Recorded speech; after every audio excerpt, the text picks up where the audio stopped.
Hello दोस्तों, हमारे YouTube channel में आप सभी का बहुत बहुत स्वागत है। और आज मैं आपके लिए लाई हूँ रक्षाबंधन पर ख़ास बेसन के लड्डू। और ये सामान हमारे घर पे ही होता है, हमें बाहर से कुछ भी लाना नहीं होता है। तो इसके लिए हमने ये 500 ग्राम घी लिया है, और ये हमने लिया है 700 ग्राम हमने बेसन लिया है, और 700 ग्राम ही हमने बूरा खांड लिया है। बूरा खांड आप घर पे भी बना सकते हैं, इसकी रेसिपी मैं पहले ही आपके साथ शेयर कर चुकी हूँ, और मैं इसमें नीचे लिंक में इसकी लिंक भी डाल दूँगी। तो बेसन की क्वालिटी अगर आप अच्छी लेते हैं, मतलब बेसन अगर आप थोड़ा मोटा लेते हैं तो आपके लड्डू बहुत टेस्टी बनते हैं, हल्के दानेदार लड्डू बनते हैं। तो ये हमने, आप देख सकते हैं कि कितना दानेदार हमने बेसन लिया है। और लड्डू के लिए ख़ास अलग से बेसन आप पिसवा सकते हैं, 1 किलो बेसन दानेदार। और अगर दानेदार बेसन आपके पास नहीं है, बहुत बारीक बेसन है, तो आप क्या करें कि इस समय ही इसमें आधा कटोरी आप इसमें सूजी मिला दें, रवा मिला दें। तो उससे क्या होगा कि आपके जो बेसन के लड्डू हैं वो भी दानेदार बनेंगे। तो अब हमने गैस पर एक मोटे तले की कढ़ाई रखी है, और हमने इसमें घी डाल दिया है मेल्ट होने के लिए। घी की मात्रा कम या ज़्यादा हो सकती है, मोटा बेसन होता है तो घी थोड़ा कम लगता है, और अगर पतला बेसन हम लेते हैं एकदम बारीक तो उसमें घी जो है वो थोड़ा ज़्यादा लगता है। तो अब हम क्या करेंगे कि घी हमारा मेल्ट हो रहा है धीरे धीरे, और इसी समय ही हम इसमें थोड़ा थोड़ा करके बेसन ऐड करेंगे, और पूरा बेसन हम इसमें डाल देंगे। और गैस का फ्लेम हम एकदम मीडियम रखना है। हाई फ्लेम पर कभी भी आप बेसन की कोई चीज़ बना रहे हैं तो हाई फ्लेम पर उसे ना बनाएं, वरना वो अंदर से जो है वो कच्ची रह जाती है। तो बेसन जो हमारे लड्डू हैं दानेदार बनते हैं, मुंह में चिपकते भी नहीं हैं। इसके लिए क्या होता है कि हमें एकदम मीडियम फ्लेम पर ही इसको सेकना होता है। ये लड्डू बनाने के लिए बहुत पेशेंस चाहिए होता है, क्योंकि इसको सेकने में टाइम लगता है। और आप शुरू में देखेंगे कि बेसन सूखा सूखा लगेगा, घी आपको कम लगेगा, पर ऐसा बिल्कुल भी नहीं होता है, क्योंकि जिस तरह बेसन सिकता जाता है उस तरह बेसन हमारा जो है वो घी छोड़ने लगता है। तो जो हमारा ये बैटर बाद में होता है वो हल्का लिक्विडी हो जाता है। तो इसमें बहुत ज़्यादा घी आपको नहीं डालना है, थोड़ा घी ही, थोड़ा थोड़ा करके ही घी डालना है। तो इस तरह से भी आप देख सकते हैं कि हमने इसमें कितना घी डाला है। ज़रूरत पड़ने पर ही हम इसमें 1-2 चम्मच घी और डालेंगे। अभी पहले हम इस तरह से चलाते हुए इसके सारे गुठले फोड़ लेंगे। अभी इस तरह से जो हमने 500 ग्राम घी लिया था वो हमने अच्छे से इसमें मिक्स कर दिया, और बाद में हमने इसमें ये अभी 2 से 3 चम्मच घी इसमें और डाला है। अब इसके बाद हम इसमें घी नहीं डालेंगे, क्योंकि इतने ही घी में आप देखेंगे अभी थोड़ी ही देर में कि ये अच्छी तरह से सिकने लगेगा। अभी हमें इसको कंटिन्यू चलाते रहना है, क्योंकि ये अभी बहुत सूखा सूखा है तो नीचे लग सकता है। जब ये घी छोड़ना स्टार्ट कर देगा तब आप इसे 1-2 मिनट के अंतर से चला सकते हैं। तो इस तरह से चलाते हुए मीडियम फ्लेम पर हमें इसे पकाना है। फिर आप देखेंगे कि आपके लड्डू कितने अच्छे टेस्टी बनके तैयार होते हैं। कई लोग बोलते हैं कि मुंह में बेसन के लड्डू जो होते हैं वो चिपकते हैं, पर ऐसा तभी होता है जब हल्की सी कच्चापन आपके बेसन में रह जाता है, तभी ये लड्डू मुंह में जाके चिपकते हैं। अगर आप इसे बहुत अच्छी तरह से सेकेंगे तो ये लड्डू बिल्कुल भी नहीं चिपकेंगे और खाने में बहुत ही टेस्टी लगेंगे। तो इस तरह से हम इसको सेकेंगे।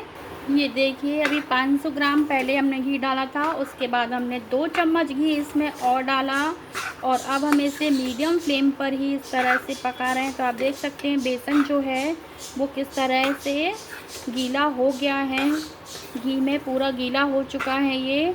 तो अब हम इसमें 2 चम्मच घी और डाल देंगे, और बाद में अब हम इसमें बिल्कुल भी घी नहीं डालेंगे। तो 2 चम्मच ही हम इसमें और डालेंगे। इस तरह से छोटी चम्मच ही ली है हमने, आप देख सकते हैं।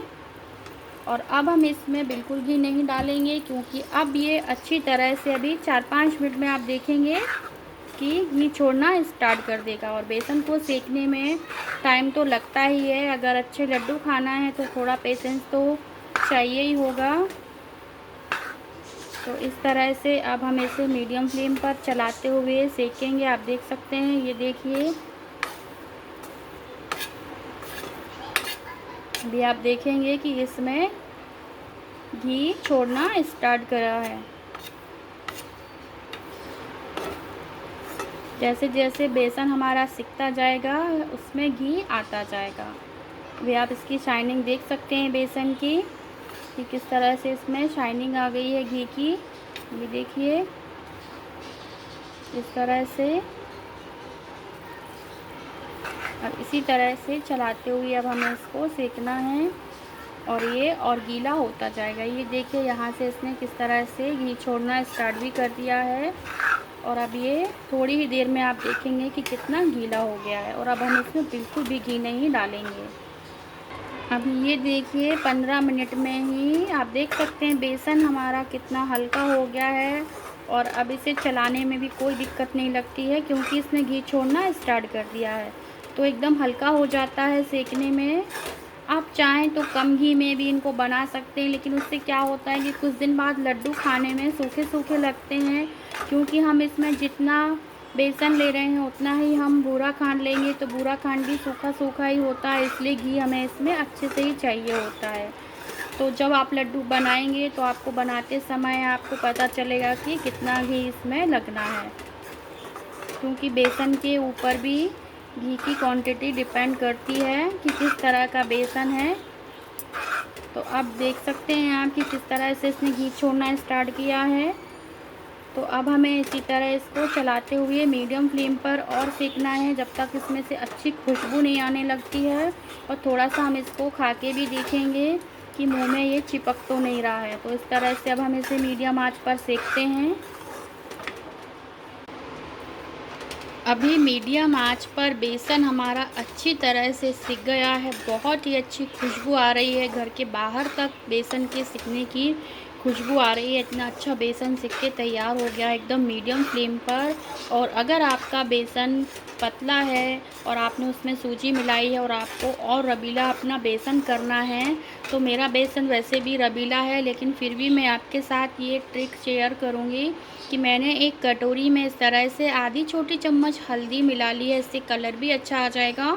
और ये पानी ले लिया है, तो अब हम इसमें ये पानी डाल देंगे और हल्दी वाला इस तरह से, और इसको अब हम इस तरह से मिक्स करेंगे और गैस का फ्लेम हम ऑफ़ कर देंगे क्योंकि बेसन हमारा ऑलरेडी सिक चुका है।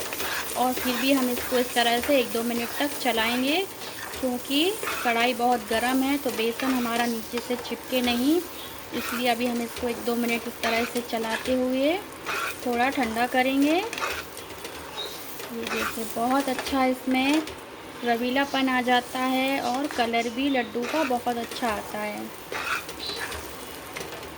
अभी इस तरह से बेसन को हमने परात में निकाल लिया है। इससे क्या होगा, ये जल्दी से हल्का ठंडा हो जाएगा। तो इस तरह से चलाते हुए हमें इसे थोड़ा सा ठंडा करना है। इसके बाद ही हम इसमें अब शक्कर का बूरा मिलाएंगे। इस तरह से पूरा हम थोड़ा ठंडा कर लेंगे और अब हम इसमें डालेंगे शक्कर का बूरा। बहुत ज़्यादा गर्म में हमें इसे नहीं डालना है, हल्का सा ठंडा होने के बाद ही हम इसमें ये डालेंगे। तो इसको डालते हुए अब हम इसको मिक्स कर लेंगे थोड़ा थोड़ा।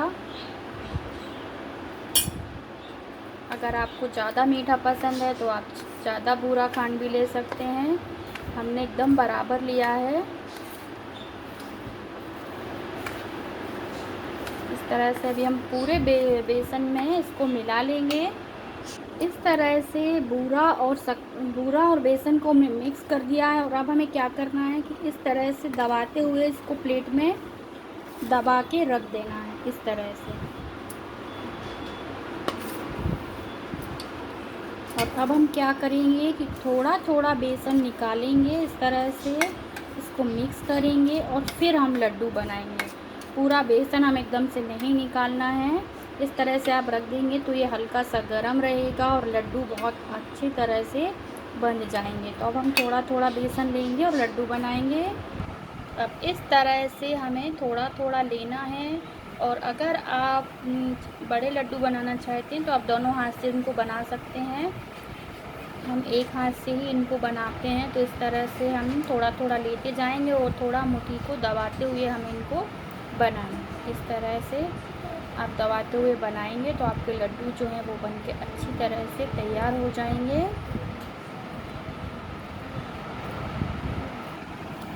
और इस तरह से अगर आप लड्डू को बनाने के बाद हल्का सा हाथ से इस तरह से घुमाएंगे तो आप देखेंगे अभी कि इनमें घी की शाइनिंग आ जाती है। ये देखिए इस तरह से घी ऊपर तक आ जाता है और शाइनिंग वाले लड्डू बन जाते हैं। अब इसी तरह से मैं आपको एक और लड्डू बना के दिखाती हूँ। थोड़ा थोड़ा निकालना है और फिर बनाना है। तो हल्का गरम भी है, बहुत ज़्यादा गरम भी नहीं है, बनाने में भी कोई दिक्कत नहीं जाती है। और ये लड्डू आपके 2 महीने तक बिल्कुल भी ख़राब नहीं होते हैं, ना ही इनका टेस्ट बदलता है। ठंड के दिनों में ये लड्डू बनाने में थोड़ी दिक्कत जाती है क्योंकि घी जमता है, लेकिन गर्मी के दिनों में ये लड्डू बहुत ही आसानी से बन जाते हैं।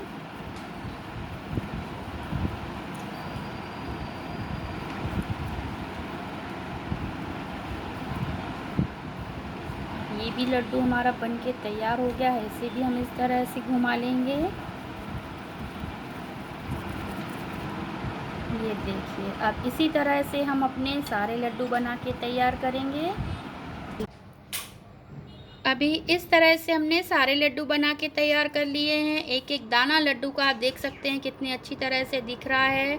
और लड्डू को जब आप इस तरह से उसमें बूरा खांड मिला देते हैं तो गरम गरम ही उसको जैसे मैंने रखा था वैसे रखेंगे और थोड़ा थोड़ा करके बनाएंगे तो बहुत अच्छे से बन जाते हैं लड्डू।